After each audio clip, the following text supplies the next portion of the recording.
आज की इस क्लास में मैं जोगेंद्र कुमार आप सभी का स्वागत करता हूं। आज हम एक नया अध्याय शुरू करने जा रहे हैं, रेखा और कोण, अध्याय नंबर 5। अध्याय 4 हमने पूरा कंप्लीट कर लिया है।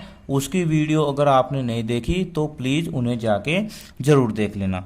इस अध्याय की वीडियो का पार्ट नंबर 1 है और प्रश्नावली 5.1 का प्रश्न नंबर 1 देखिए। अब इसमें उन्होंने कहा है, निम्नलिखित कोणों में से प्रत्येक का पूरक ज्ञात कीजिए।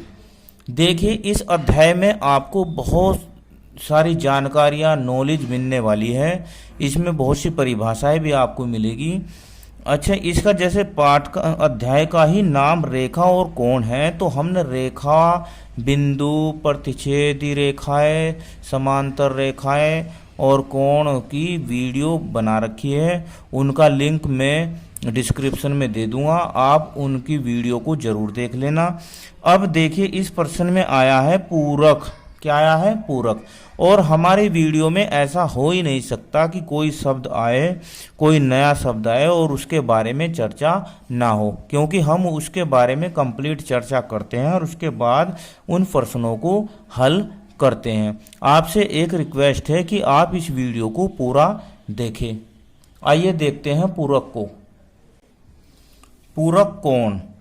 पूरक कोण को कॉम्प्लीमेंट्री एंगल भी बोलते हैं। अब पूरक कोण एक अकेला कोण नहीं होता है, यह कोणों का एक युग्म होता है। क्या होता है? कोणों का एक जोड़ा होता है।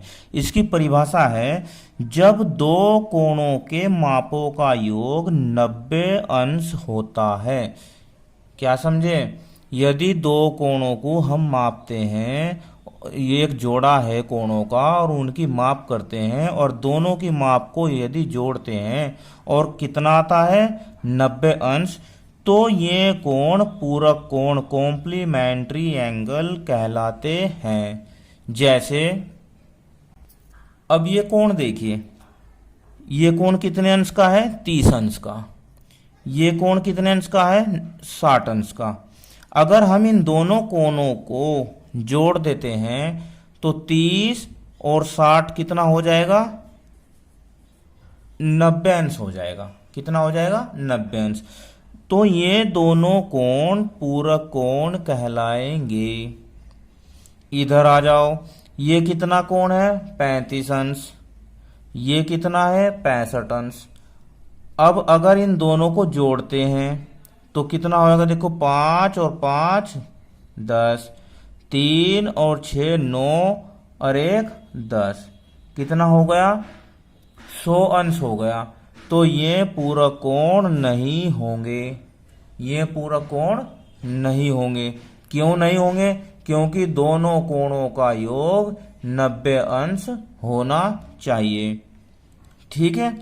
अब देखो, यहां पर देखो, जब दो कोण पूरक होते हैं तो इनमें से प्रत्येक कोण एक दूसरे का पूरक कहलाता है। अब जब पूरक कहलाता है, देखो और भी हम उदाहरण आपको दिखाते हैं। अब ये आपकी ही एनसीईआरटी की किताब से है। इसने कहा है कि प्रयास कीजिए, निम्नलिखित कोणों के युग्मों में कौन से पूरक हैं। ये देखो, इनमें फर्स्ट, सेकंड, थर्ड, फोर्थ 4 जोड़े दिए हैं, 4 युग्म दिए हैं। इनमें से हमें बताना है कि कौन सा युग्म पूरक है और कौन सा पूरक नहीं है। तो ये कितना है? 70। ये कितना है? 70 अंश। 70 अंश। और ये कितना है? 20 अंश। तो अगर हमने इन्हें जोड़ते हैं तो 70 और 20 90।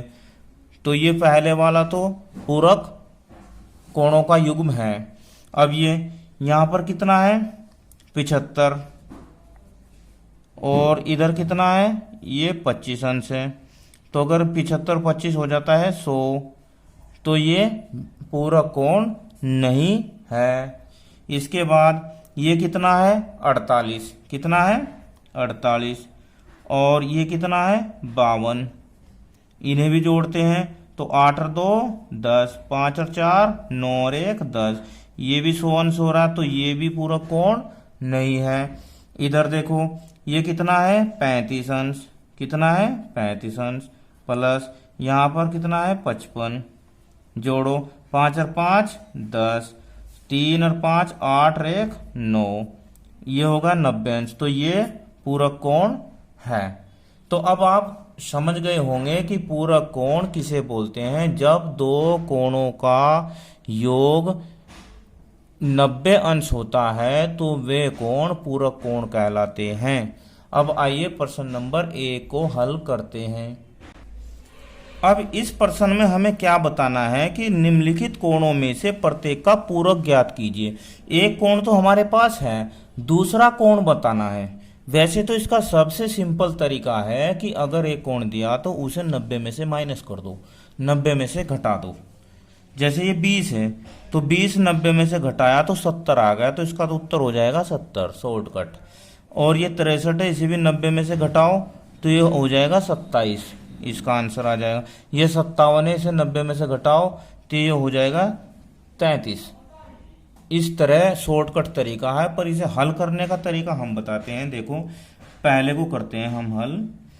अब लिखेंगे माना कोण 20 अंश का पूरक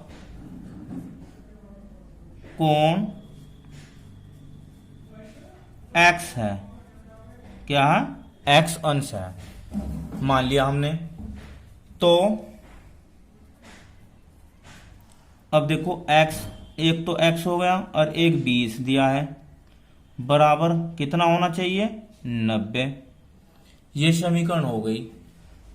अब समीकरण हम हल करना जानते ही है, तो x बराबर 20 कहाँ जाएगा इधर, 90 माइनस 20, और x बराबर आ जाएगा 90 में से 20 गया 70, क्या आ जाएगा 70 अंश।